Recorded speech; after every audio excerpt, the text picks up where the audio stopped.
بسم اللہ الرحمن الرحیم۔ حرص یہ بھی باطنی قلبی بیماریوں میں گناہوں میں سے ایک گناہ ہے۔ حرص کی تعریف کہ خواہشات کی زیادتی کے ارادے کا نام حرص ہے۔ خواہشیں جب بڑھتی جائیں اس کو حرص کہتے ہیں۔ سب سے بری اس یہ ہے کہ اپنا حصہ حاصل کر لینے کے باوجود جو اپنا حصہ تھا مل گیا، دوسرے کے حصے کی لالچ رکھے، یہ سب سے بری حرص ہے۔ اور کسی چیز سے جی نہ بھرے، ہمیشہ زیادتی کی خواہش رکھنے کو حرص کہتے ہیں۔ اور جو حرص کرنے والا بندہ ہو اس کو کہتے ہیں حریص۔ اور یہ مہلک بیماریوں میں سے، باطنی گناہوں میں سے، روحانی گناہوں میں سے، بیماریوں میں سے ایک بہت بڑی مرض ہے۔ اللہ پاک ہم سب کے اس سے حفظ و ایمان میں رکھے۔ لیکن اس کی 3 قسمیں ہیں۔ ایک ہے حرص محمود یعنی اچھی حرص، ایک ہے حرص مذموم یعنی بری اور قابل مذمت حرص، ایک ہے حرص مباح یعنی جائز حرص۔ اچھی چیز کی حرص کرنا بھی اچھائی ہے اور بری چیز کی حرص کرنا بھی برائی ہے۔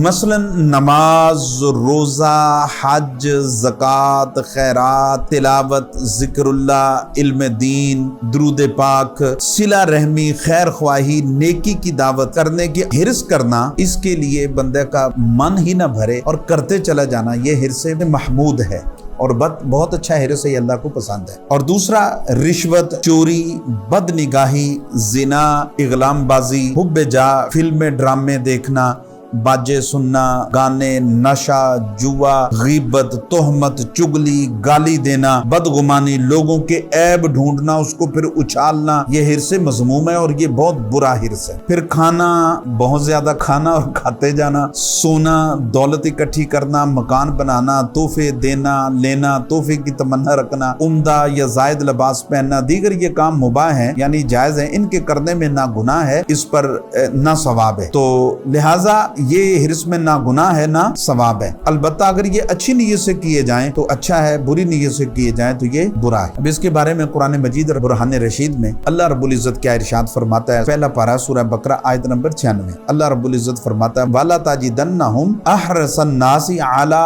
حَيَاةٍ وَمِنَ الَّذِينَ أَشْرَكُوا يَوَدُّ أَحَدُهُمْ لَوْ يُعَمَّرُ أَلْفَ سَنَةٍ وَمَا هُوَ بِمُزَحْزِحِهِ مِنَ الْعَذَابِ أَن يُعَمَّرَ وَاللَّهُ بَصِيرٌ بما يعملون۔ اور بے شک تم ضرور انہیں پاؤ گے کہ سب لوگوں سے زیادہ جینے کی ہوس رکھتے ہیں، اور مشرکوں سے ایک کو تمنا ہے کہ کہیں 1000 برس جیئیں، الف سنتن یعنی 1000 برس جیئیں، اور وہ اسے عذاب سے دور نہ کرے گا۔ اتنی عمر دیا جانا اللہ ان کے برے عمل کو دیکھ رہا ہے۔ تو یہ لمبی لمبی خواہشیں، یہ حرص کی علامت، اس کیفیت کو رب ذوالجلال نے بیان کیا۔ مختصر سے الفاظ کے اندر نبی پاک علیہ الصلوۃ والسلام نے کتنے پیارے، کتنے خوبصورت، رسول اکرم صلی اللہ علیہ وسلم کا ہر ارشاد خوبصورت ہے۔ آپ صلی اللہ علیہ وسلم نے فرمایا اگر ابن آدم کے پاس سونے کی 2 وادیاں بھی ہوں تب بھی وہ تیسری کی خواہش کرے گا، اور ابن آدم کا پیٹ اگر بھرے گا تو صرف اور صرف قبر بھرے گی۔ اللہ پاک ہمیں محفوظ رکھے۔ السلام علیکم ورحمۃ اللہ وبرکاتہ۔